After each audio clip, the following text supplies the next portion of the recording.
Bharuch civil હોસ્પિટલના પાછળના ભાગે જાહેરમાં બાયોમેડિકલ વેસ્ટ ઠલવાતા ભારે ચર્ચાએ જોર પકડ્યું છે। સામાન્ય રીતે બાયોમેડિકલ વેસ્ટ માટે એક અલગ ગાડી ફાળવવામાં આવે છે અને તેનો નિકાલ પણ જાહેર સ્થળ પર છોડીને જે તે સ્થળ ફાળવવામાં આવતો હોય ત્યાં કરવાનો નિયમ હોય છે, પરંતુ ભરૂચ સિવિલ હોસ્પિટલમાં જાણે કોઈ નિયમો લાગુ ન પડતા હોય તેમ જાહેરમાં બાયોમેડિકલ વેસ્ટ જોવા મળે છે અને જાણે કે લોકોના સ્વાસ્થ્ય સાથે ચેડા થઈ રહ્યા હોય તેમ લાગી રહ્યું છે। એટલું જ નહીં, પરંતુ આજુબાજુના કેટલાય લોકો પણ સિવિલના કમ્પાઉન્ડમાં કચરો ઠાલવાતા હોવાનું જાણવા મળી રહ્યું છે। એક તરફ લોકોના સ્વાસ્થ્ય સાથે ચેડા થઈ રહ્યા છે તો બીજી બાજુ સરકારના લોકો અને કામ કરતા કામદારો જે ત્યાં બારે માસ આવે છે અને લોકોના સ્વાસ્થ્યની જવાબદારી કોણ લેશે? હાલ તો તંત્ર દ્વારા મેડિકલ વેસ્ટ ક્યાં ફાળવવો તે અંગેની તાલીમ સિવિલ હોસ્પિટલ તંત્રને આપે તે જરૂરી છે, કારણ કે જો સાજા થવા આવતા સામાન્ય લોકોના સ્વાસ્થ્ય સાથે ચેડા થવા માંડશે તો સામાન્ય લોકો ક્યાં જશે?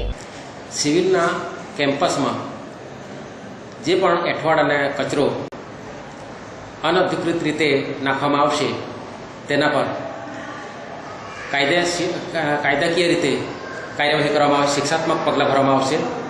ઉપરાંત મારા સિવિલના સ્ટાફ જે કોઈ પણ આ કાર્યમાં અને બાયોમેડિકલ વેસ્ટ બહાર ફેંકશે તેના માટે પણ શિક્ષાત્મક પગલાં ભરવામાં આવશે। આ સ્ટ્રિક્ટલી વોર્નિંગ એ લોકોને આપીશ।